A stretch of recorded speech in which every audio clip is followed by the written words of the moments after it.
¿Quién fue Constantino y por qué cambió la historia del cristianismo? En la última entrega de esta serie afirmamos la continuidad creativa que existe entre el ministerio de Jesús y la vida de la iglesia primitiva. Jesús de Nazaret anunció que el reino de Dios se había acercado. Ese anuncio fue materializado en la experiencia de los primeros cristianos, que reconocían a Jesús como el Mesías de ese nuevo reino de justicia y paz. No había nada de abstracto en ese reconocimiento, sino que implicaba una nueva forma de vivir y relacionarse con los demás. Semejante actitud era un acto crítico y subversivo que disputaba la hegemonía del Imperio Romano, un sistema que demandaba la adoración del César como hijo de Dios y Señor. Hay una palabra que describe al cristianismo primitivo en su contexto: alternativa. La eclesía, entendida como comunidad mesiánica, fue una opción renovadora dentro de la realidad del Imperio Romano. Pero como dice Antonio González, existen dos condiciones imprescindibles de cualquier alternativa. No se puede ser alternativa sin ser visible y comprensible por el contexto como una forma verdaderamente atrayente, pero tampoco se puede ser alternativa sin ser distinto de la sociedad circundante. Desde su lugar descentrado, la Iglesia desarrolló prácticas de justicia al interior de sus comunidades. Los primeros cristianos no necesitaban de la legitimación, la ayuda o el visto bueno del Estado para poner en práctica los principios del reino de Dios. Había un nuevo rey que ya estaba gobernando entre aquellos que lo reconocían como tal, y eso posibilitaba la construcción de una nueva sociedad en la que, como dice Pablo en Gálatas, ya no hay judío ni gentil, esclavo ni libre, hombre ni mujer, porque todos son uno en Cristo Jesús. La Iglesia en sus primeros tiempos no era aliada del Estado, más bien era proscrita y perseguida. Sus prerrogativas eran a menudo tomadas como sediciosas. Pero una serie de eventos que sucedieron a lo largo del siglo IV le cambiaron la cara al cristianismo para siempre. Es lo que se conoce como giro constantiniano, y para entenderlo tenemos que presentar a Flavio Valerio Aurelio Constantino, más conocido como Constantino el Grande, emperador del Imperio Romano entre el 306 y el 337 después de Cristo. En el año 313, Constantino proclamó el Edicto de Milán, en el que quitó la proscripción al cristianismo. Esto significó el fin de la persecución y el comienzo de una nueva era de libertad religiosa. Con el tiempo, esa libertad fue seguida de favoritismo hacia la Iglesia. Tan solo 12 años después del Edicto de Milán, Constantino convocó el Concilio de Nicea, una reunión con enormes consecuencias para el futuro de la cristiandad. Constantino confirmó las decisiones del concilio y las convirtió en leyes de todo el imperio. Tiempo después de Constantino, el emperador Teodosio I llevó su legado a un nivel antes inimaginable.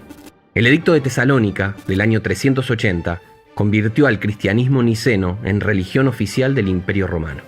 El edicto decía: ordenamos que tengan el nombre de cristianos católicos quienes sigan esta norma, mientras que a los demás los juzgamos dementes y locos, sobre los que pesará la infamia de la herejía. Estas decisiones imperiales derivarían, eventualmente, en una total alianza entre la Iglesia y el Imperio que definió la sociedad europea de todo el medioevo y que se extiende de muchas formas hasta nuestros días. El cristianismo había dejado de ser perseguido para convertirse en perseguidor. La Iglesia, que antes había subvertido la hegemonía imperial, se convirtió en la nueva hegemonía. Se suele denominar constantinismo a esta alianza carnal entre la Iglesia y el Estado. Es un término que describe a una religión que adquiere un carácter oficial en un gobierno. En los tiempos de Constantino y después de siglos de persecución, los cristianos se sintieron enormemente aliviados por la llegada de una nueva era. No solo se habían terminado las torturas y martirios, sino que de pronto el imperio mismo se había vuelto el brazo poderoso que llevaba adelante la misión de la Iglesia. Pero esa alianza costó cara. La alternativa cristiana, tan creativa en tiempos de persecución, entró en crisis cuando se vio rodeada de los privilegios y las responsabilidades que implicaba ser la religión del Estado. Con la alianza del cristianismo con el imperio sucedieron al menos 3 cambios fundamentales. El primero tiene que ver con el aspecto individual de la Iglesia. El constantinismo significó que ser cristiano ya no era una condición excepcional, que los creyentes recibían por gracia y aceptaban libremente. El título cristiano empezó a describir no a personas, sino a toda la sociedad. Una religión estatal cambia las reglas del juego. Ya no existe un éxodo personal, ni es necesario aceptar voluntariamente el señorío de Cristo para entrar en el reino. El segundo cambio tiene que ver con el aspecto comunitario de la Iglesia. Cuando el cristianismo se volvió religión oficial del imperio, empezaron a desaparecer muchas de las formas específicas de la solidaridad cristiana. Cuando todo el mundo es cristiano por nacimiento o por obligación, ya no hay espacio para que la comunidad cristiana sea una sociedad alternativa. Ya no son necesarias nuevas relaciones, ni prácticas justas y misericordiosas, ni estructuras alternativas. Una nueva sociedad que se impone desde arriba no es nada más que la misma sociedad de siempre, pero con ropa nueva.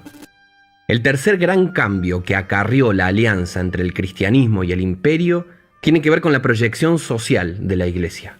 Jesús predicó un tipo de fe definida por una no violencia radical. Esa actitud marca el mensaje del Sermón del Monte.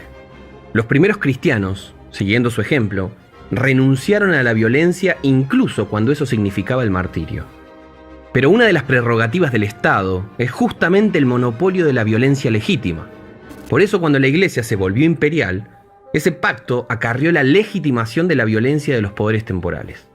Esa violencia ha sido muchas veces explícita, y pensemos si no en las cruzadas o la conquista de América, pero muchas otras ha sido más bien implícita, y esto se ha visto en muchas dictaduras e incluso en algunas democracias actuales.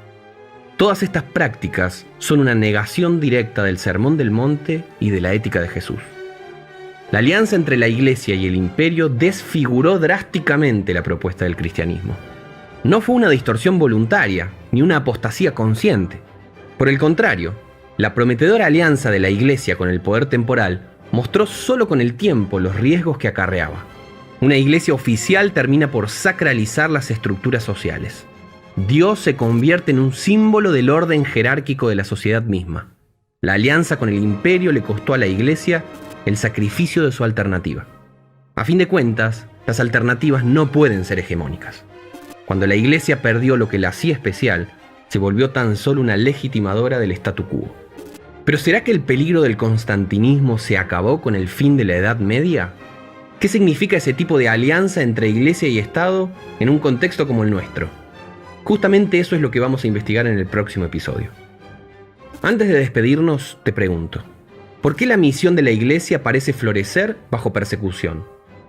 ¿Qué consecuencias prácticas conllevan esos dos caminos?